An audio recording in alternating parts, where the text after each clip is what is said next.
I discovered something that looks like a turtle.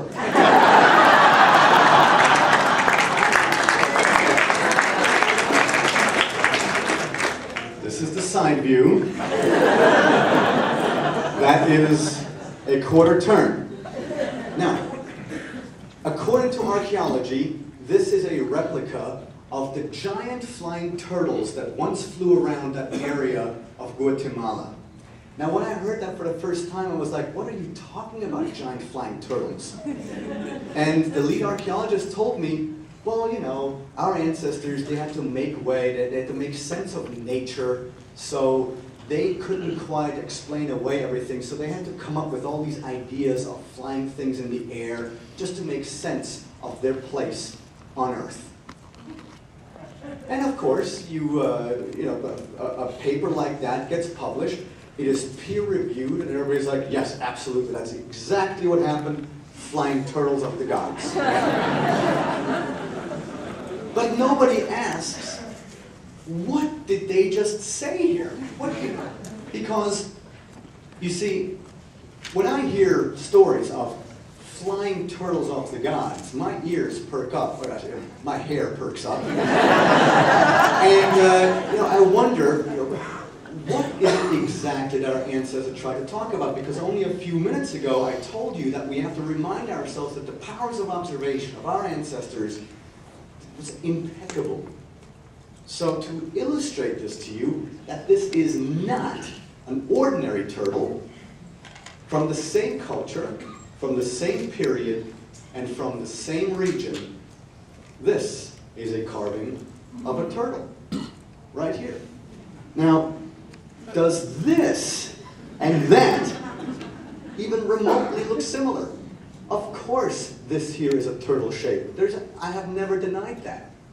But this here is a turtle. Look, it's got the shell design, the legs are in the front, and you've got an actual turtle head. This is all missing right here. There's no design. The legs are pressed against the object in an aerodynamic fashion. And here, the head looks more like a helmet to me, because obviously there's a face on the inside.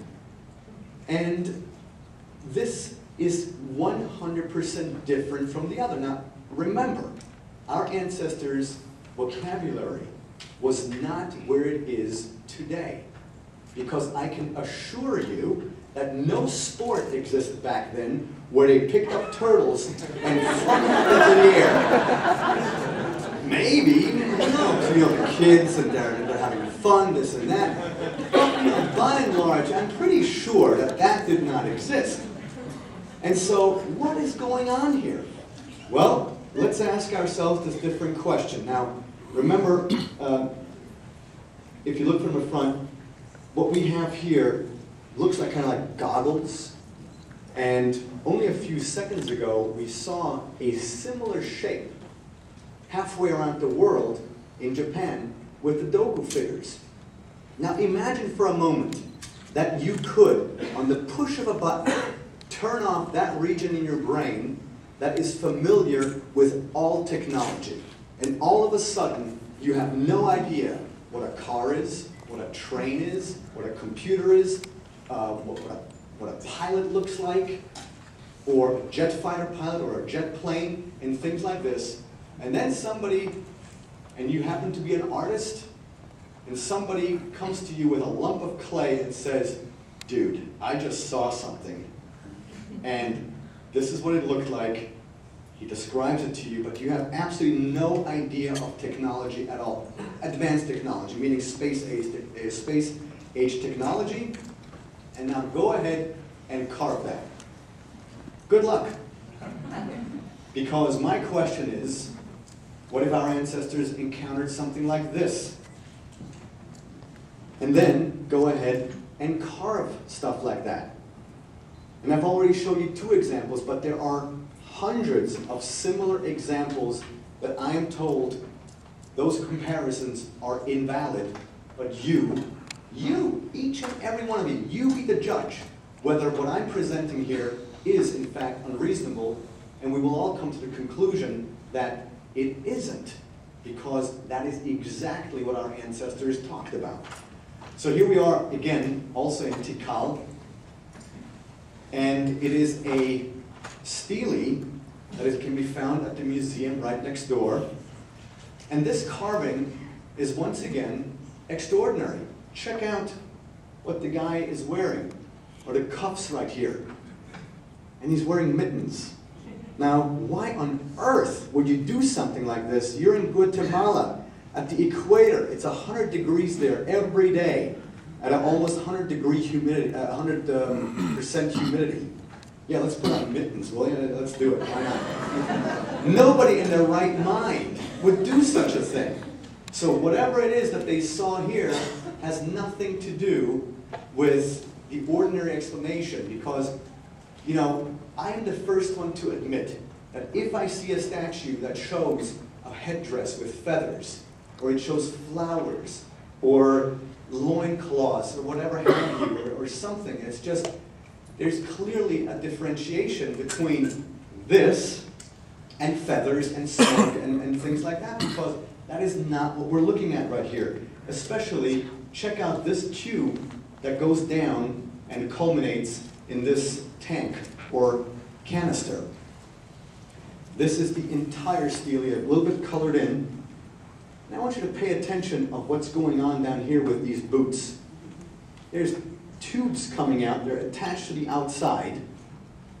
And once again, you can see this tube going down right here. Now, in archaeology, the tube is considered to be the spine of that particular being right there, that particular creature, or whatever it is.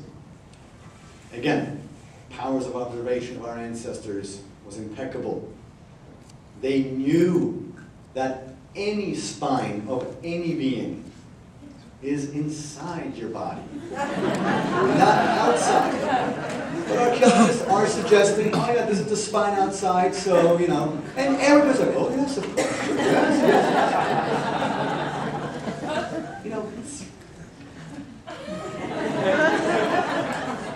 sometimes I have to hold back. That's what I would say about the archaeologists. Bless their hearts, really. I could not do what I do today without them, because, you know, all of their research, all the findings that they have, you know, without them, I could not do what I do, because they're the ones who are out in the field discovering these items, and then, you know, we see pictures, and that's how we fly there and check it all out.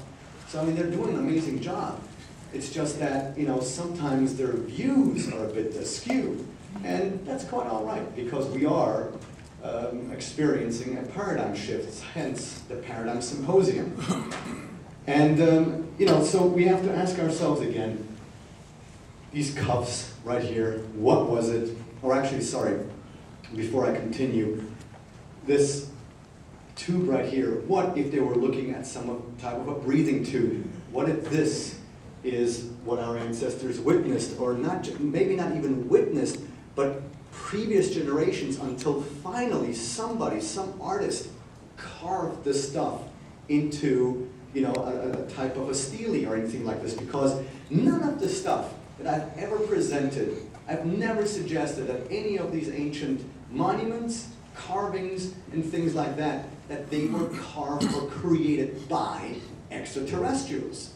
Only the meme has suggested that, not me. And by the way, I love the memes, so you know, bring it on, the more the merrier.